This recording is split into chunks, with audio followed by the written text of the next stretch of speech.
So here it is. The orange is masking fluid, and I'm going to put in a dark background. In fact, I should probably keep this as a reference. If you notice, I've got it darkest here. I've got some different colors in here. So let's begin. I've pre-mixed some colors to put on the background. I've got a nice deep phthalo, some permanent rose, some phthalo and permanent rose. I have some permanent rose, some lemon yellow or Hansa yellow, and I am not going to wet my paper, because if I wet my paper, it's going to disperse the pigment and make it lighter. So I'm going to actually put this on dry paper, and I'll drop it in where I want to, and then I'll go back and drop in some other colors again. So make sure you have lots of nice pigment mixed up. Now, so you want to keep this, it's almost like a wash, because you want to keep the edge that you're working with wet. And I'm just going to keep going across. So see, I've actually got that dark over.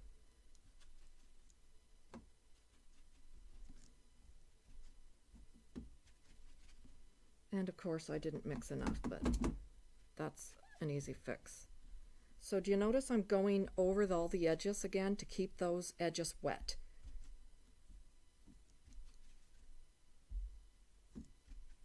Now this is going to get a little muddy, and that's okay, because it's kind of more of a natural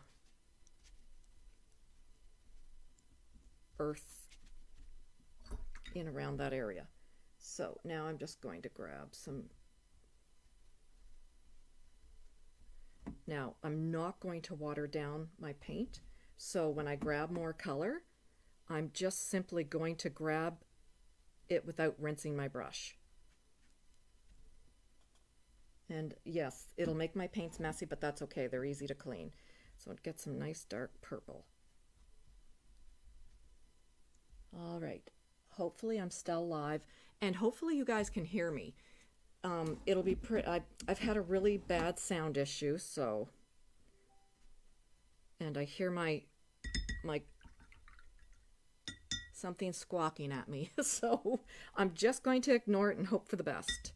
So now this is very bright. I don't want to have it too bright. So now I'm going to mix a dark color.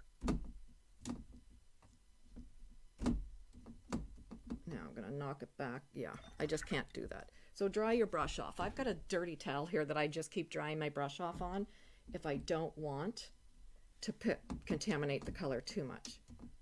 So that is a very dark green. And I'm going to leave it that color because actually dark green will almost go black with purple. I just want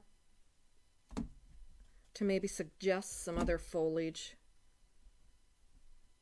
in the background.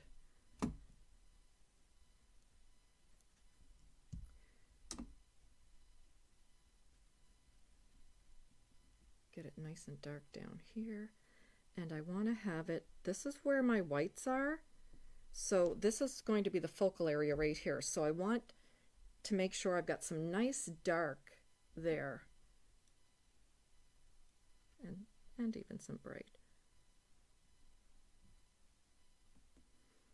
Oh, all right.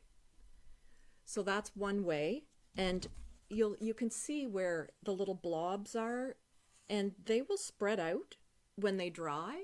And I might even end up going over this again if it's not dark enough, but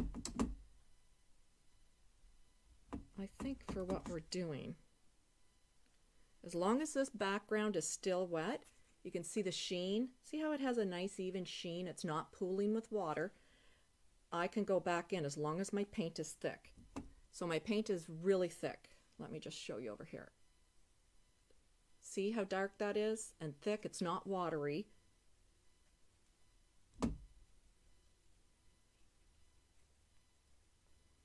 Now I just want to knock some of that back. Okay, so that gives you the idea anyway. And then when that is dry, I'll peel off the masking fluid. And I'll share that with you too if I remember. I kind of have a bad memory. But anyway, I hope you can hear me, and I hope this helps. This is just one option. I'll do a few other ones as well.